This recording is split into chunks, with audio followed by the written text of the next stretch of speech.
2025, which is actually not that bad at all. And that's So walking there. no, that's by train. Oh, okay. Yeah, so I take the train because I live by these very stations. I take the train 2 stops, and then from the station that I get off at, it's like a 10-minute walk. It's like so Okay. it's like right. It's like in the middle of the city, like right in the middle of Stockholm. So it's nice. I Oh, like it. that's pretty impressive. Mm. So it took me almost a year to find something because I've been going to so many different places to get a haircut, and like I just been like always disappointed to be honest. So finally, I found something that makes me happy, makes them happy, and makes the world happy.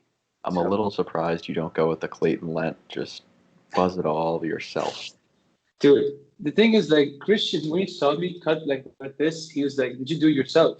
I was like, "Are you fucking kidding me?" And then he's like, "Oh no, you were really good with doing it yourself." And I'm like, "No, I'm not doing fucking Clayton. Like none of that shit anymore, man. Like now we're going to actual professionals to get the haircuts, Oh, unless yeah. unless you're just gonna bust something off, then I can do it at home. But otherwise, like I'm going to professionals from now on."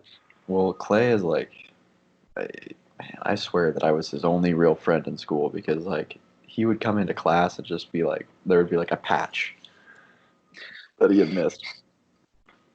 And, I hadn't seen him in a day or two. And I'd be like, hey, man, like, oh, you cut your hair? He's like, yeah, man, cut it like 2 days ago. I'm like, yo, you missed a patch, like, right here. And he'd be like, fuck, dude, no one tells me these things.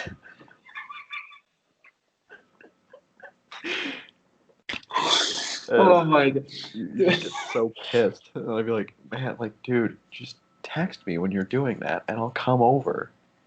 And, like, I can at least, watch you do this, so then maybe you're not fucking this up for yourself. No, that was the thing too, because like when I was doing it the last time I cut my own hair, I was at like Camden. So like either I would do Camden's hair, he would like kind of do something for me, because that way you have somebody else kind of double. Or if I do it, I kind of like call him to come and check if I missed something like that, Yeah. because otherwise I think people are just assholes. They won't tell you shit. Like you could like you said, you could have missed a spot there. Then like I said, they're just gonna laugh Yeah. at you unless you're a real one. Then you'll tell them like, hey, you missed a spot. But yeah. But, I mean, dude, do you remember when Camden cut my hair? Yeah, I Oh, actually do. he like hook, line, and sinkered me into that. Holy shit.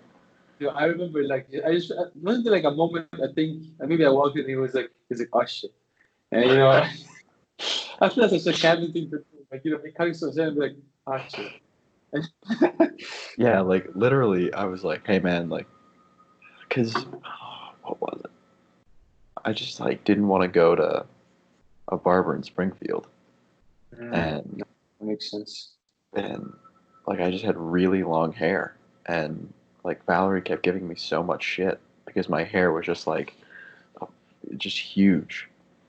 And she was like, if we're going to the home show after party, like it's a nice affair. Like you have to dress up, you have to have a haircut, like dial it in, dumbass. And you told me that Cam cuts hair really well. Cam told me that Cam cuts hair really well. And then he was like, what do you want me to do to it? It's like, just shorten it, man. Just shorten it. I look really good when this is just a little shorter. Yeah. He proceeded to like keep cutting it shorter and shorter until I have like basically what I have right now.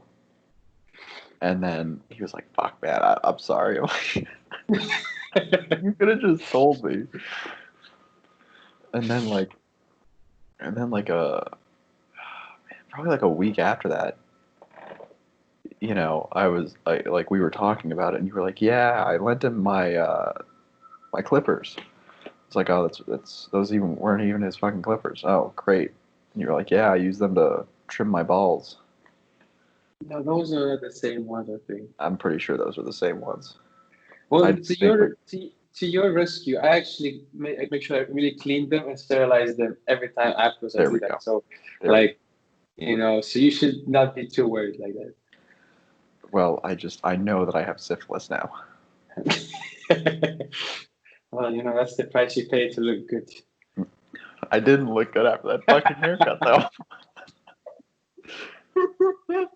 Like, Oh my days, man. because because like right after, somehow, literally, like I don't even know where I was, but I like walked out of alumni, and somehow like Valerie just happened to be like passing by alumni. As I walked out, I was like, "Hey, what do you think?" And she just like comes over and like looks at me and like, starts like messing with my hair, and it's just like, it's okay. And that's why I knew I had to break up with her. Yeah, that was a big red flag. Oh my days, man. No, but honestly, the thing is, like, he actually, of the two of us, I would definitely say Callan is the better one cutting hair, but the best one I would say is his brother Simon, though. But like, honestly, like, even all of them, they're none of them are actually good. Like, just to be honest, like, we're all, like, I would not really trust, again, Cannon or Simon with cutting my hair. I'm done with that. Like, Yeah. so, the thing is, I feel with campus because, uh, there's a very few people. I think like when I first came there, I know there was one dude on the soccer team at least. Like he cut hair. He was Jamaican. Like and things like his dad owned two barbershops. So like you knew that as well. Like he knows how to cut hair. Like he fucking because he fucking loves hair. Like he lives for hair basically. And like when he left, he transferred. I didn't know anybody else. I think it was like the last year, like some dude like Vinny Catania, like his brother, like little brother, cut hair for people, but. I was just not about it. So I was like, fuck it, this. But things like you said, going to a barbershop in Springfield isn't really the most pleasant thing to do either. So Yeah. Well, actually, apparently it's not allowed to cut hair in the dorms. I didn't know that. Yeah. Huh. So I guess because last year, as in like my senior year, so like, um, I was doing a round of Inti, and you know how there's that like big basement area in the Mhm. like the laundry room, and then there's that big like area basically where the dryers are. Yeah. So I was doing a round, and there was a kid down there cutting hair, and two or three kids that I knew were down there like getting their hair cut. And like I didn't really give a shit because like they weren't doing anything wrong. Like the music was loud as shit, but like I couldn't even hear it from upstairs. So that was perfect. Like they were doing great things. And so like then I guess but like the full story came out like a week and a half later because I guess another RA did a round and with the building coordinator, Mhm. and they saw those kids cutting hair, and the building coordinator went to like the head lady of residence life and asked if that was okay, and the head lady of residence life was like, no, can't be done, fuck that. And so then like the next time we did rounds, we were supposed to tell that kid like, no, you can't do that. And I was like, are you shitting me? Like he's just trying to make money. Like that's dumb. No, I'm not doing that. But apparently, when he had been cutting hair in the basement, he had already been kicked out of his room for cutting hair Mhm. by like a residence life member or something like that. So he was like, whatever, I'm just going to take this to a public spot. So then there's not this issue. Mhm. So apparently it's not illegal. Damn. That's It's kind of like, shocking though.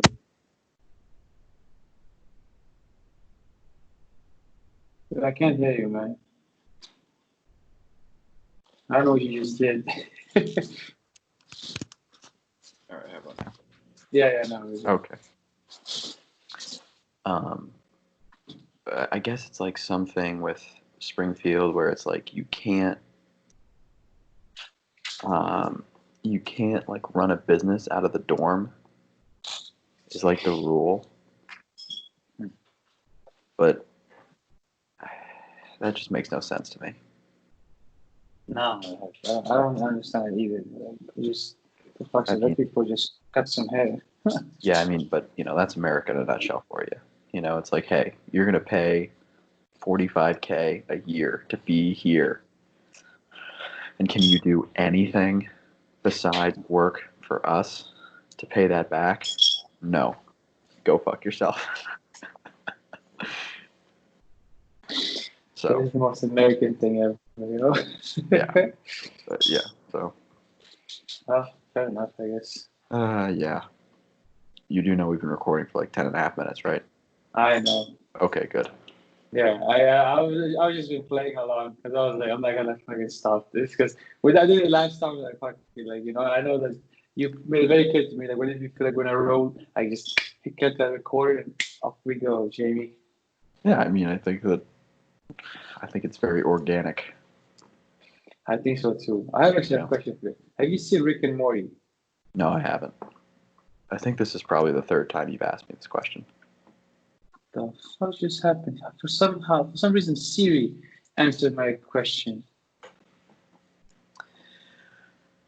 Siri's a bitch. What did you say? Did you hear my question even? Yeah. I have not seen it. Oh, okay. Well, and I think this is like the third time you've asked me that. And this is the third time I'm like, no, have not seen it. Is it really? Yeah. Actually, yeah, it probably is, though. I just remembered that. It's just like such a great show, man. I love it. That's why. I do need to start watching it, to be honest. The thing is, though, I feel like there's a lot of good shows. Like there's one of my friends told me about this 50 Cent show called For Life.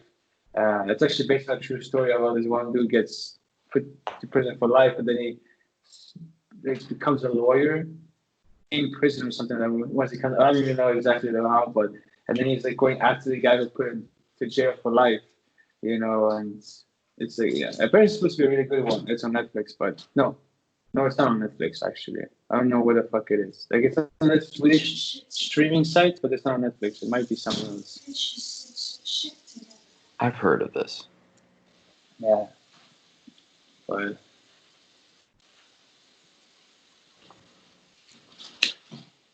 I should turn. You should see this. Oh, okay. Turn me. Let's see this. Oh, okay. No.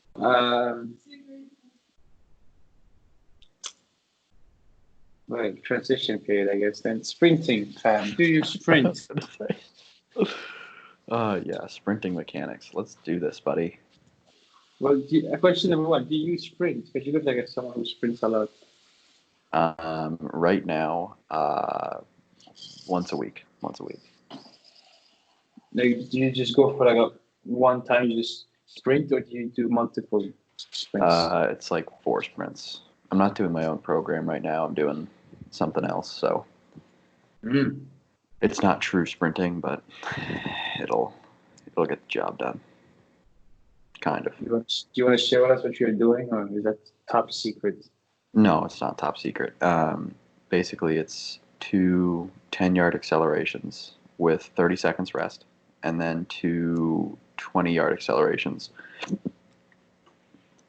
with 30 seconds rest, and then it's 10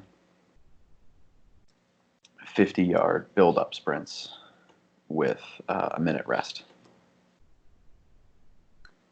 in between each. And it's more conditioning than anything else. I was just about to say that sounds way more like conditioning than just sprinting. Yeah, but the people I work with classify it as a speed session, so I just work there. I'm just a long I guess so, man. I guess so. That sounds very nice. Yeah, but yeah, I'm interested, because let's shameless plug here. Let's shameless plug you up, man, because let me pull out the old Instagram here. Artem, P. Brusenstoff. Brusen, what the fuck is your last name? I don't even care. Artem has many Instagrams. Many Instagrams. 3. You have 3. So 3. What's the third one? If you want to give him the old follow, we have at A Frusensov underscore 22. And then if we go to football, and then the other one is at FS underscore football science, which is his classic, strength conditioning, tactics, football sessions, mental coaching, based in Sweden, Stockholm.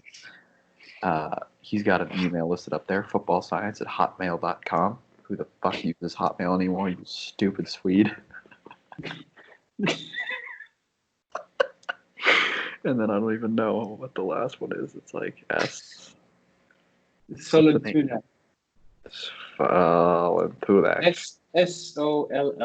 SOL. Okay, and then we have the last one was at Sullen Tunak. Sullen Tuna FK underscore F17. And that's where he posts all his soccer girls. Yeah, but dude, I would say the last one isn't really mine. That's like the team's. Yeah, but you run it. Yeah, sure, but I wouldn't really call it my Instagram, but fine. Whatever. Let's say I have 3. Okay, we're just gonna play along with that. Anyways, many of us have multiple Instagram accounts. Mm-hmm. None of us have just one anymore. Some of us even have an online OnlyFans account. Exactly. Some of us. Both of us. And then, RDB posted a little Instagram story about what it was just like back arm swing, right? Because I'm guessing something Adarian Barr said just got to you. Who said? Adarian Barr. His name Adrian. I swear. I don't think his name is Adrian. I don't even know what the fuck the man's name is actually. Yeah, it is. Adarian. That's the one. Adarian Barr. Yeah. But yeah, you posted up something about sprinting, arm movement. Because what I posted as well, like about what Adarian Barr was like, the excessive leg extension. Yeah. Because I've always heard that you should never do that. I just found it really interesting where he kind of goes that it is a good thing. Well, it's not a good thing, but it's not a bad thing either for you to do that. So I just thought it was really interesting. And then I did a poll for people asking like if it's a good thing or bad thing, and everybody said it's a good thing except for our beloved co-host Declan. Was I really the only one that said it was bad? You were the only one. Yeah, you were the only one that said it was bad. Let's go. So that's like yeah, I like. And if you want to, elaborate a bit on because I actually want to know why you think it's bad. Because I don't think it's a bad thing if you do. Yeah. I understood what you were saying about the QL, but I feel like you have more. You probably could explain.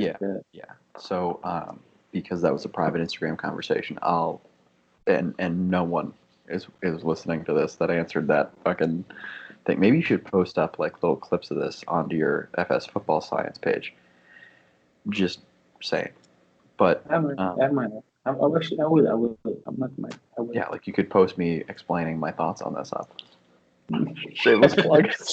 It depends if it's good or not. But we know what we feel about it. Yeah. Okay. So, if you're running, think about the pelvis moving, and if you think about the muscles that attach the pelvis, and can provide it an anterior tilt, which would produce a fake hip extension, then the QL is one of those muscles.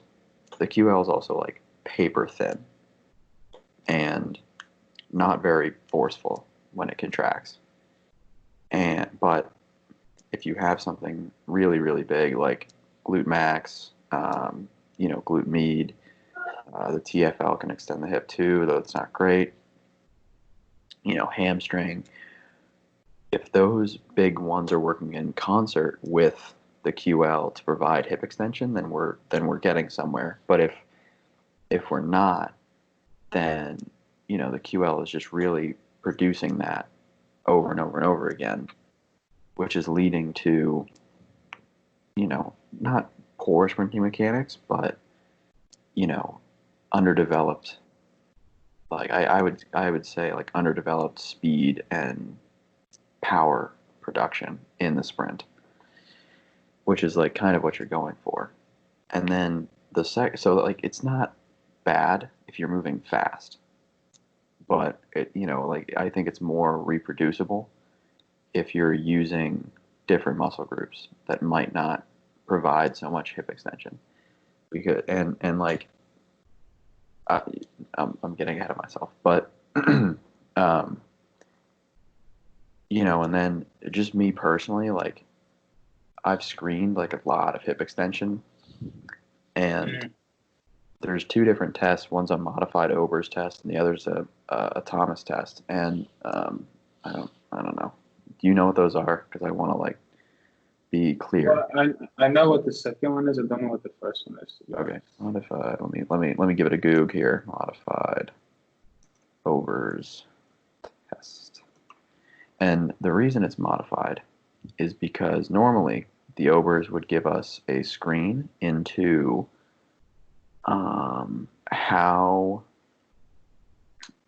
tight the TFL is. Oh, here it is. Oh, perfect. And it can also be called an adduction drop test. And so this is the modified Obers. So you basically start. Oh, this guy went to Springfield College.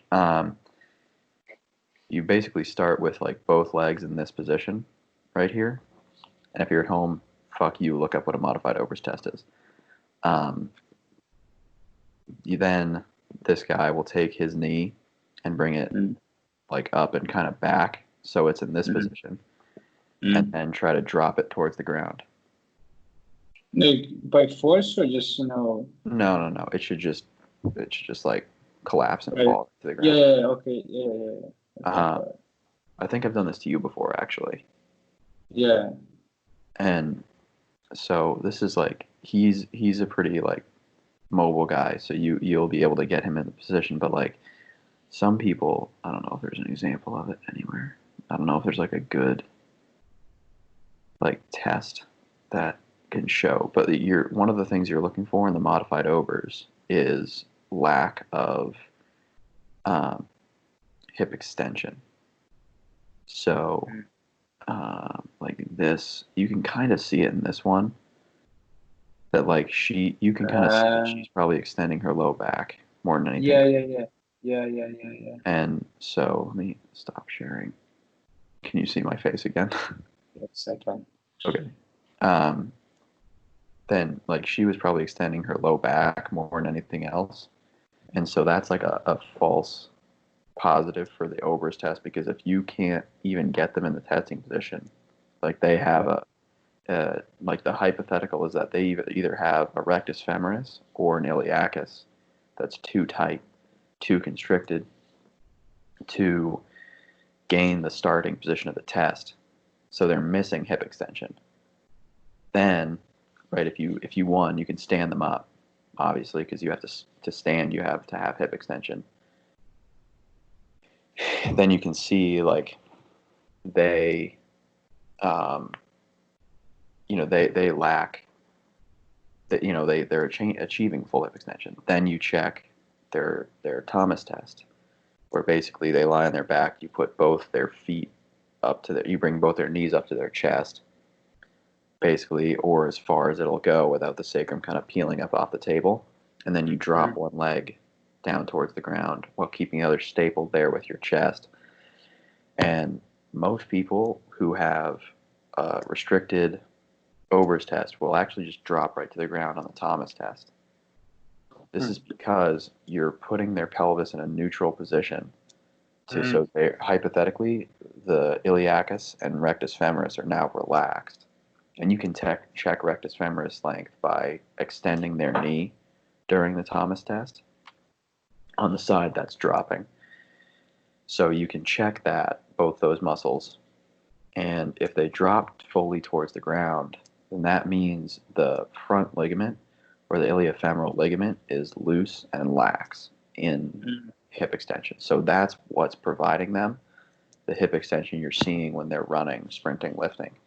And like if you look at and then right, you can check out, like hip extension movements. Like me personally, I see it a lot on like kettlebell swings, and then my own. Oh, here, I think this is my. I'm gonna see if it's when you watch me like snatch, it's so painful. Like before you continue this, like so basically, if I understand correctly, is that say that someone is sprinting and that they have their leg pretty far back and they don't really have that mobility, that kind of hip extension. Mhm. That's basically they're compensating them by arching their back, or like the lower Yes. back, and like Yeah. they're still kind of so get the video like in the kind of post that for like where it's like you see Paul, for example, something like that. Kind of so that's like that was a good example for me. Like he was doing it, I'd say correctly, but for most people, they're kind of compensating by arching their back and still getting that, but that way they're basically they're losing, force production and speed. They're not as quick as they probably could be. Yeah, and you got to think like Usain Bolt's like elite. Yeah. The best sprinter in the world, and so like you watch him do it, and you're like, oh fuck, there's nothing wrong with that shit, and then you watch like someone who's so sub elite that it's painful. This guy, do it, and you're just like, oh god, and then like my hip hurts the day after and all that sort of stuff, and when people run like that for an extended period of time and their hip starts to hurt, their back starts to hurt, and they're just like not PRing anymore, and so and then really like my second reason to like why I don't think huge hip extension is bad or huge hip extension is good is that like because it's in context of soccer in this case, football, whatever you want to call it, depending on where you're from, you're gonna sprint to attack the ball or a defend or someone who has the ball, but then you have to shift, wait, cut, and change direction.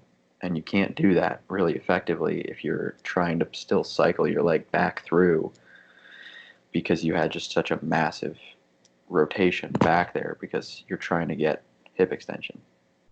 So, if you have like you have like what I would consider like good running mechanics where your femur is basically like right under or a little bit behind your hip, and then you can just kind of you don't have to necessarily like really decelerate because you're trying to get your feet back under you. You can just kind of come back through, cycle, cut, put your foot in the ground, cut, and change direction immediately instead of like trying to like kick your leg back through with your hip flexor.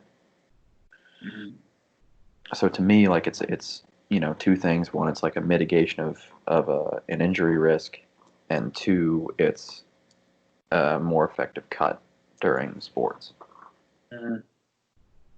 No, that makes total sense to like both of them, and like kind of. But I also was like argue that it's also maybe good to know because I feel like in that case it's kind of you need to know both of them. Because for example, if you're running towards someone attacking and you have to cut quickly to change direction like that, not the very best thing. But sometimes say you're getting a counter attack. If it's like in American football or football, whatever it is, it's like it's a straight on sprint. And in that case, it might be better that if you can actually, so that's it. I feel like in that way, you need to have very good, just coordination, but also motor control of your body, like to be able to switch that up. So you can go from, moving this way to moving a different whole other way, like an instant almost. Yeah. So, but that's also a very hard thing to teach someone to have like that kind of level of motor control. I would at least argue because I think most people aren't really too good at that. Yeah, I mean, like it's hard to do, and it's definitely, I mean, it's not an easy thing to do.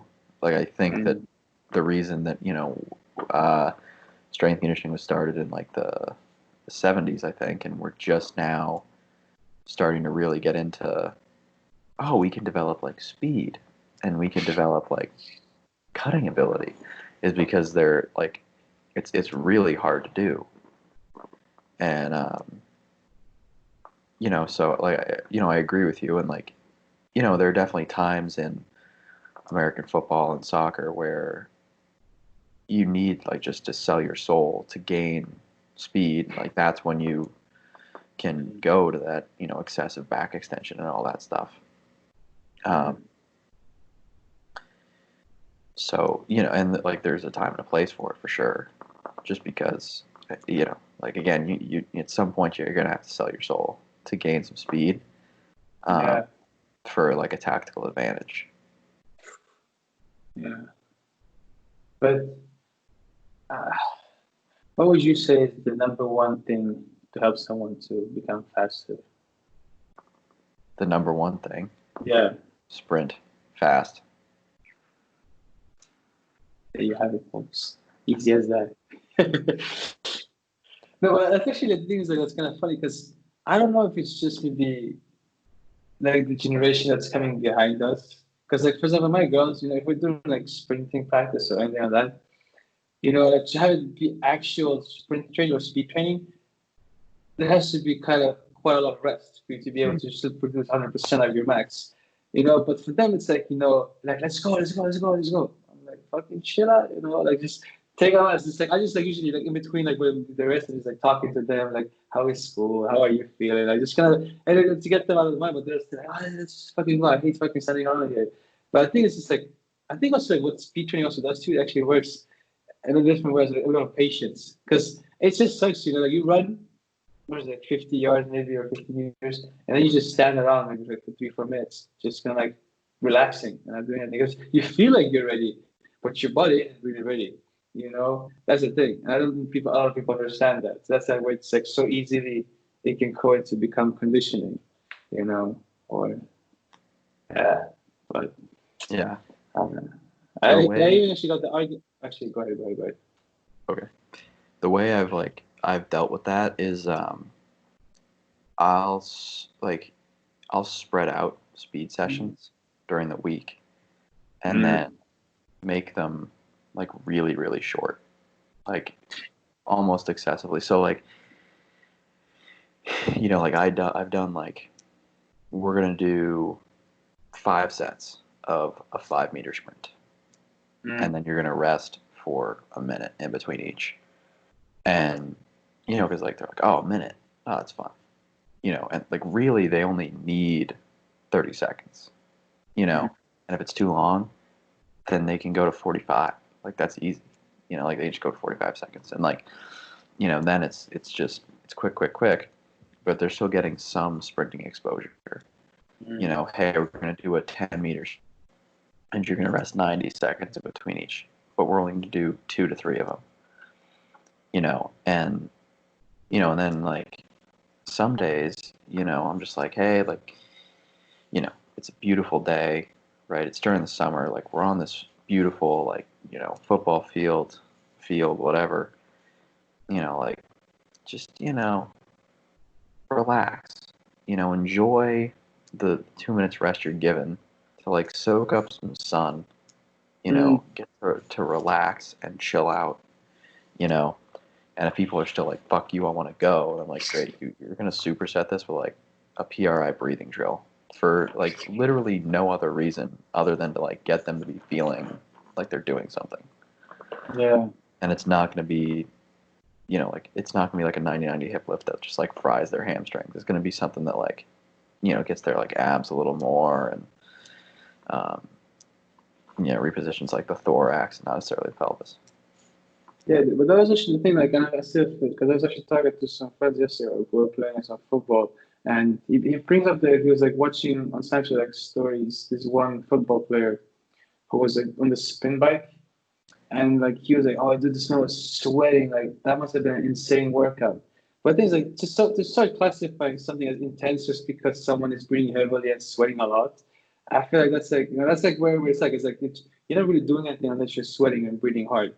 That's why I feel like that speed training is such a hard thing to convince people of. Where it's like, but I don't really feel like I'm doing a shit. Like sure I run, but then like the rest just feels like I'm too rested almost. Mm-hmm. Like that, you know. But the thing I totally agree with you though is like I've been on the same thing where it's like I don't really do this if I do speed to get too long. It's like very short because you don't need to do it that much. Like you need to be fucking doing 10 sprints in a session. Like there's no need for that. Just do max 5, let's say like something like that. And that's it. That could be it. Like and just like keep it continuous. Like don't just do it like 1 week and then do it again in 2 weeks time or something like that. You know, kind of keep it as you do it, maybe once a week or twice a week, something like that. But very short, because otherwise, like you mentioned yourself as well, it's just gonna. It can. I wouldn't say it's definitely going to, but you can get like people like, come on, like you say, fucking let's go, you know. Like we're just standing around here, you know, like la la la. So yeah. Yeah. I think that intensity thing is interesting. Like I just finished reading Mladen Jovanovich's book, the The strength training manual, right? yes, thank you. Yeah. And in it, he kind of talks about these, like the two different programs he references are push the ceiling and pull the floor.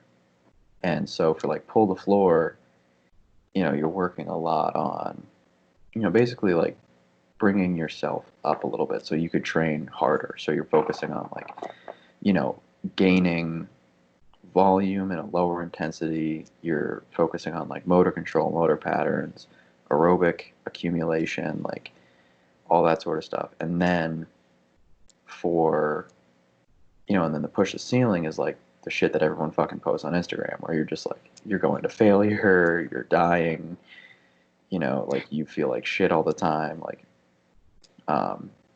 so yeah, like I think that, you know, doing, you know, just so it's interesting because like no one ever wants to do like pull the floor.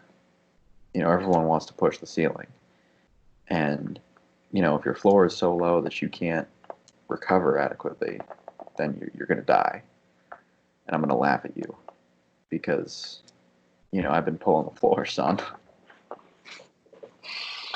Yeah. Yeah, it's interesting, man. It is really interesting. Oh, actually, I want to ask you as well. I felt I already know this answer though. What are your thoughts on agility ladders? Because like, are you pro them or against them? I don't know. Oh, really? Okay, I Yeah. don't know this answer. Honestly, like so you know, by the way, don't go into the hype gym thing anymore. I canceled my subscription because I just wasn't watching any of them. Good to know. So like that's the thing. I was you know when I first got it, I just spent like a whole day watching, rethinking the big patterns, and he uses an agility ladder to teach cutting mechanics. And I think, you know, and I think that like saying, okay, we're going to just do, you know, we're just going to do 1 in each, 2 in each, icky shuffle, backwards icky shuffle, hopscotch, like all this stuff, like, and then be like, boom, we're gonna just have this like ability to cut is stupid. You know, then on the other hand, like if you say, hey, we're gonna go through like circuits of the agility ladder, you know, and then you want to get out like multiplanar like ankle stiffness and ability for like the calcaneus to move in different directions and like that's great because like you know one look no one wants to do like extensive fucking unilateral hops, like no one. Like you're either a freak if you want to do extensive unilateral hops or you're just weird. And you know, because like no one wants to just be like, okay, I'm gonna do pogo jumps for, you know, 30 seconds on, 30 seconds off for 10 rounds. And then, you know, and then see like 6 months later that, you know, their Achilles is just like fucking bulletproof and they can't, you know, they don't need, now that they're subjected to this huge running volume in preseason, training camp, whatever, they're good, right? And their Achilles doesn't hurt. They're not going to tear it. Like they're good. No one wants to do that, right? You can say, hey, jump rope for, whatever, or, and like you can disguise what you're doing, and like, I think an agility ladder is a really good challenge of inversion, eversion of the calcaneus, and if you make it so that they can produce, they can do that while keeping their body stacked over a stance leg, then you're teaching really good cutting mechanics. You're not necessarily teaching really good cutting mechanics with the force absorption portion of, wow, that was terrible. But like, you're not teaching like force absorption into the cut and then production out of the cut, because the angle of the torso is so, it doesn't change. Like it just stays the same. So, that's just kind of me. But, so I think they're good for something that they're not named for. Yeah, because I was gonna say, because I think usually people, at least the ones I've like seen and spoken to, that usually people use the agility ladder to work on kind of movement of the feet, kind of be able to move the feet faster. Yeah. But I feel like I don't understand why though. I feel like that just doesn't make any sense. Why would you use the agility ladder to be able to move your feet faster? Like all the other things, like kind of you're mentioning, like I actually never even thought about that, to be honest. But that makes more sense than trying to move my feet faster, because like there's no way in life I'm gonna be moving like that in general. Like all that stuff. Like if I'm gonna go thinking straight ahead. So that's kind of always like I've never been really a huge fan of the agility ladder because of that. Like it just doesn't make any sense at all. And I actually heard as well someone saying to me that it's kind of preparing the as a kind of warm up for warming up the neural pathways maybe before a session.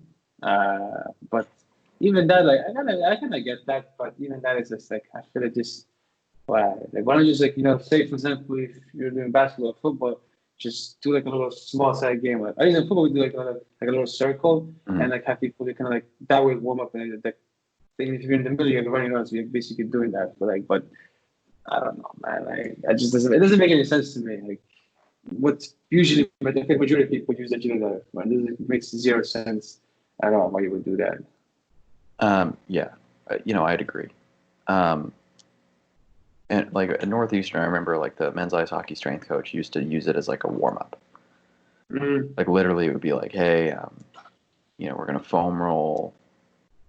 We're gonna do one or two like sprinting drills. We'll do, run through the agility ladder once or twice, and then start with like plyos, med balls, and then let's go lift, and it was great. And like it warmed all the guys up, and it was easy to set up, it was easy to do, it was easy to demonstrate. So I think that's a viable option, because you're breathing like a little bit when you're going through it, and so like but I think that like for so long we've just put our hat on like, let's just use this one thing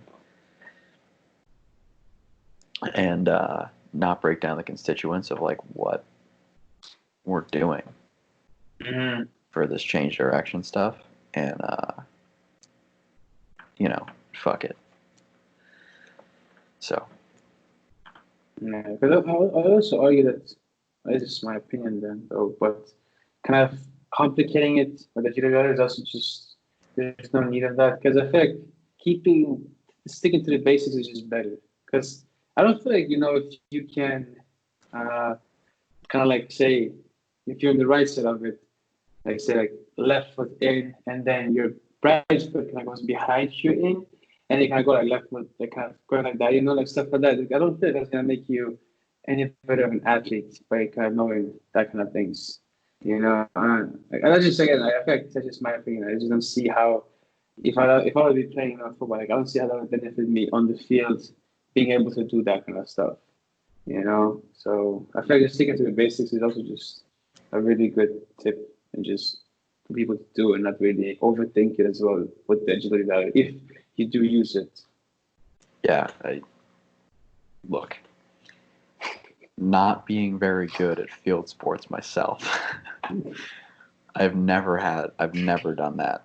You know, like like I look at, I mean, I'll just be blunt here. Like I used to do like the most hardcore like Mike Boyle shit on the face of the earth when I trained in high school, because that, like, the gym I went to was like a Mike Boyle disciple gym. Mm. And so, every day we would start, a little foam roll, a little stretch, a little, do 2 falling starts per leg. Do some agility ladder. Maybe do some hurdle hops. And call it a day on the warming up.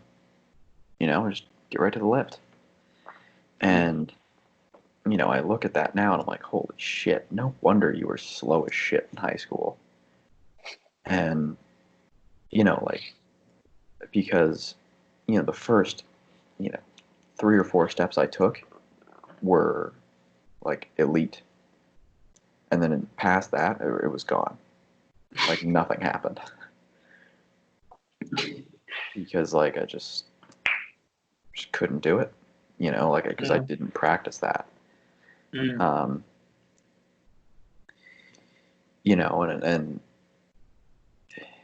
like we did 0 cutting, 0 change of direction, 0 anything.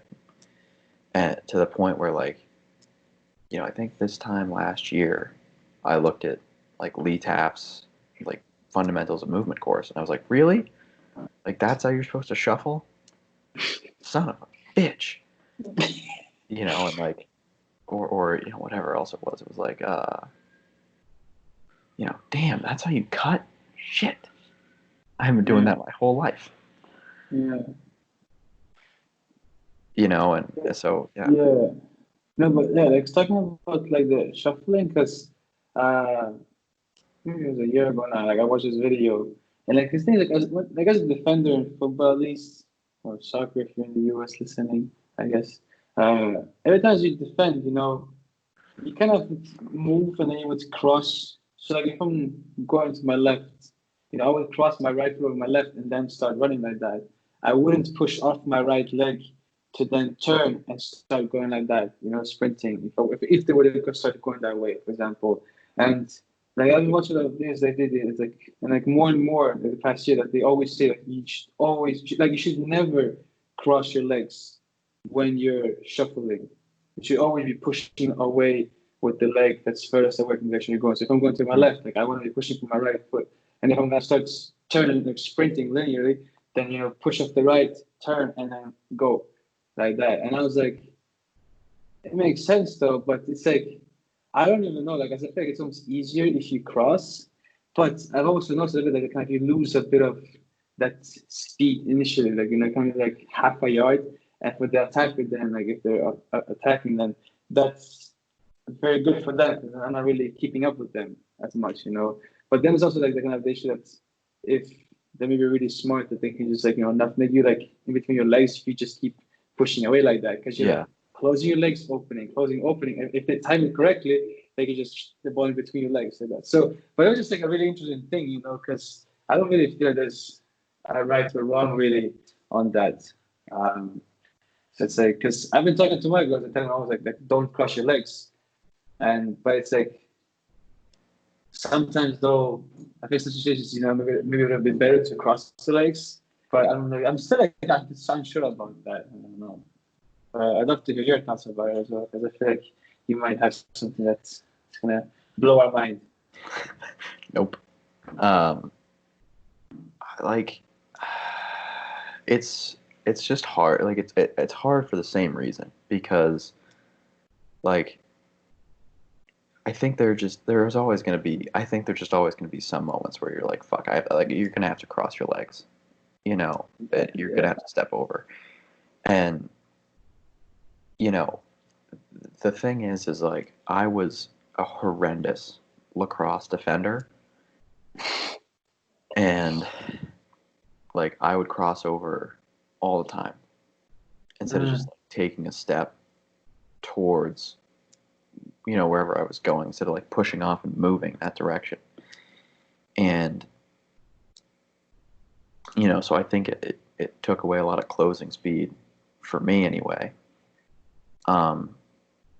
And yeah, like I don't know, but I do think that crossing over is like a poorer way of moving, because I think it for sure in contact sports, because if you're a middle linebacker in American football, like if you cross over, you're screwed. Not because you're going to miss a tackle or anything, but because if you cross over when you're trying to sprint, like some dude is going to lay you out, and there's nothing you can do about it. But if you keep your base wide and your center of mass low, like then there's a lesser chance that you're going to get laid the fuck out. Yeah, I was just about to say that, because I feel like if you don't step over, then you always have that like piece of like an athletic stand, you want to call it. So you always have like that balance, you know. So but, keep going. And I think that the same thing could be said in Swedish football, because if you cross over and they cut back the other way, then you've already like turned, and you can't easily get back. Yeah. You know, it would take you like planting, if they went to your left and you immediately took a crossover step to get that way, then you'd have to plant your right foot and then like push off of it, turn around. You'd lose sight of them as you're turning, and then you'd have to find them again, and then find the ball, and then try to make a defensive play instead of just sticking your left foot in the ground, coming back, and making a good defensive play. Of course, I got into a fucking argument about this with a professor when I was at Springfield, by the way, because like I just watched part of the course, and like she came in as a guest lecturer for our strength conditioning class, and she made like a little group I had do a progression for like shuffling. And again, like this fucking thing is so Mike Boyle that it's painful. That like for some reason the dude thinks that you just like shuffle so much in sports, and you don't. But so she was like, yeah, like we just need to, make a shuffling progression. And my shuffling progression was literally the fastest way to get out of shuffling. And like she was just like so confused by it. I was like, yeah, like I don't know why you're confused by this. Like no one fucking shuffles.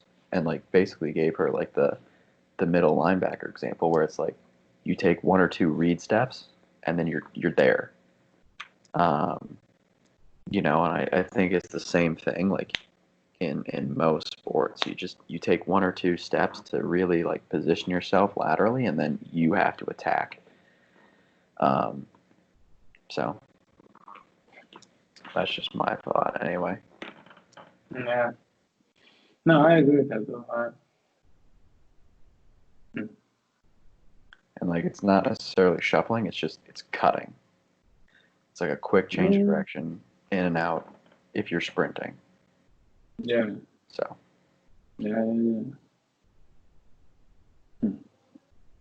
So I feel like, start them young and have them play. I still think that, because I was just talking to a friend or a coworker, and he was telling me how, like, because, for example, like, we don't usually have that many girls showing for practice sometimes because they're playing a different sport as well.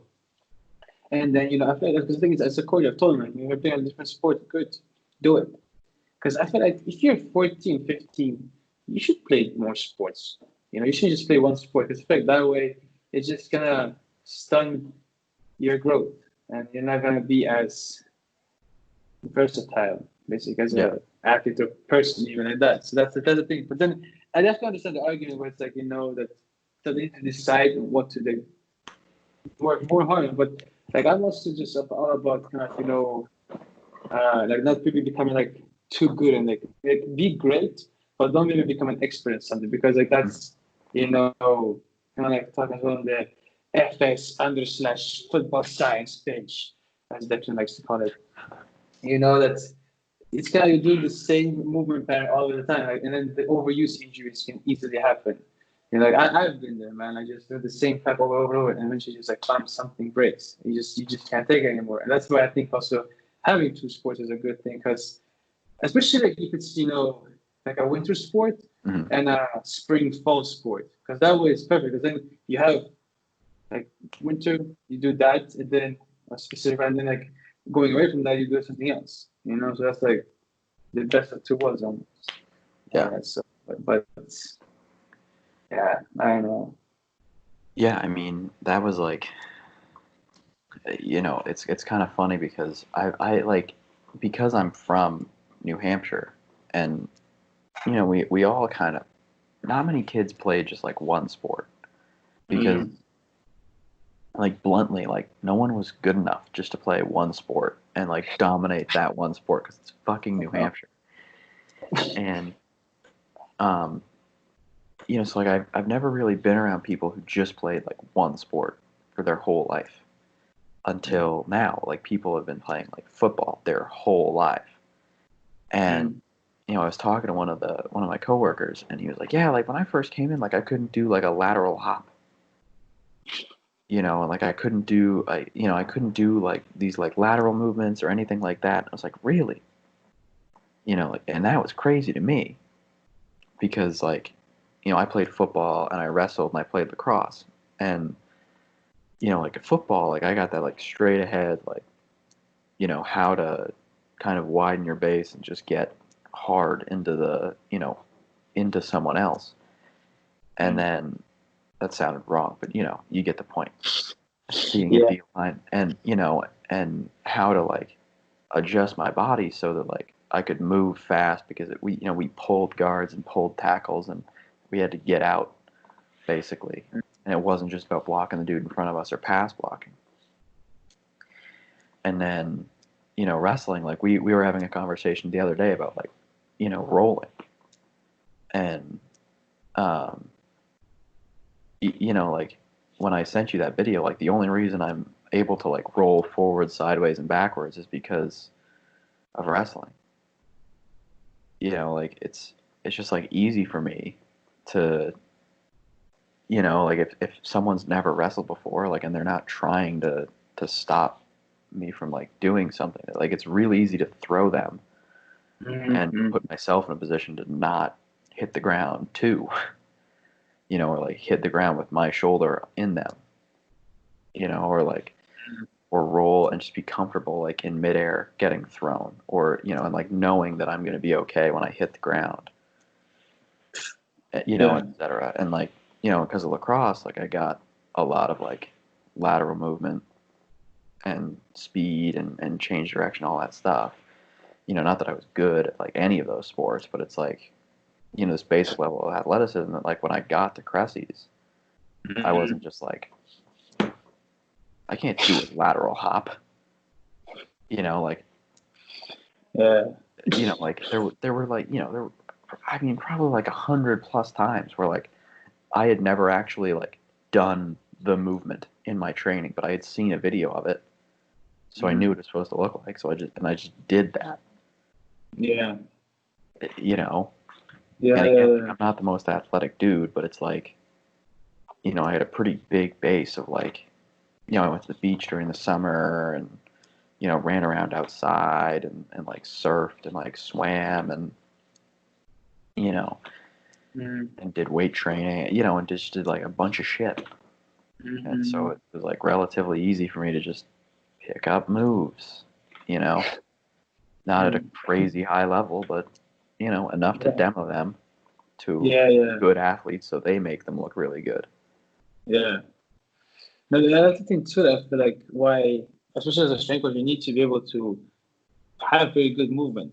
Because I was actually told, he was like, if you can't do something, then, ask someone else to demonstrate it, but kind of asking someone to demonstrate, like, it can happen sometimes, like, if it's something that's, like, you're like, just like, I know for sure you cannot do this at all.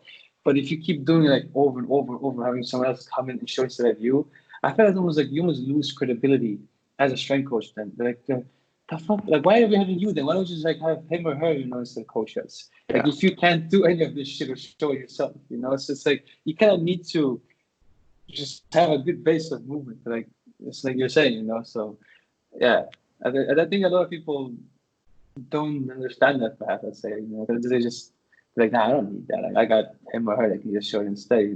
It's like, nah, like sure they can do that, but what if they're not there, or what if I don't know what if I'm gonna happen like that. So, Yeah, absolutely. Mm. Yeah, I mean, if you're a strength coach and you can't demo your own moves, like, that's no good. Like, you're actually probably the worst.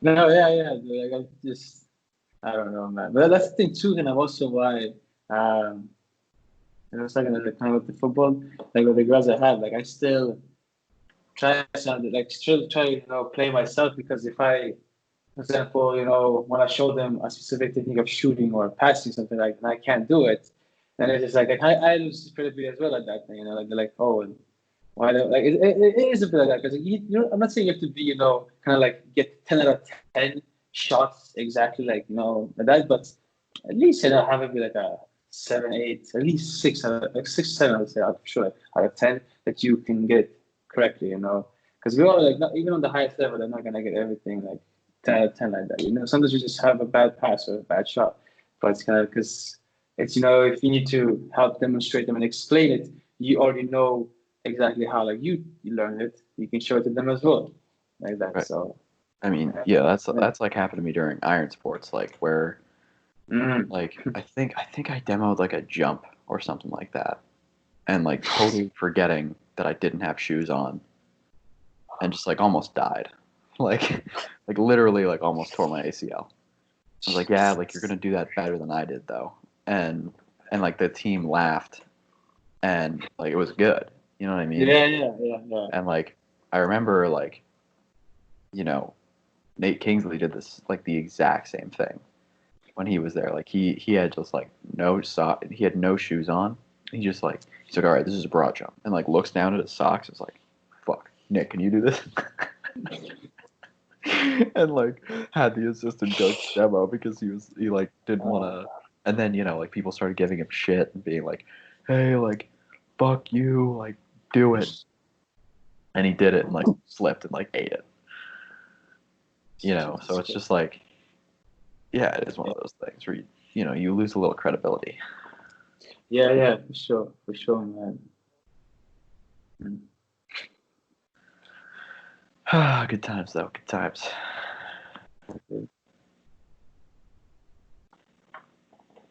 Anything else that you have on your heart? No. I think that we covered a lot of stuff today. Yeah. I think it was good. I think it was a good conversation. Had some good flow to it, which is unusual, but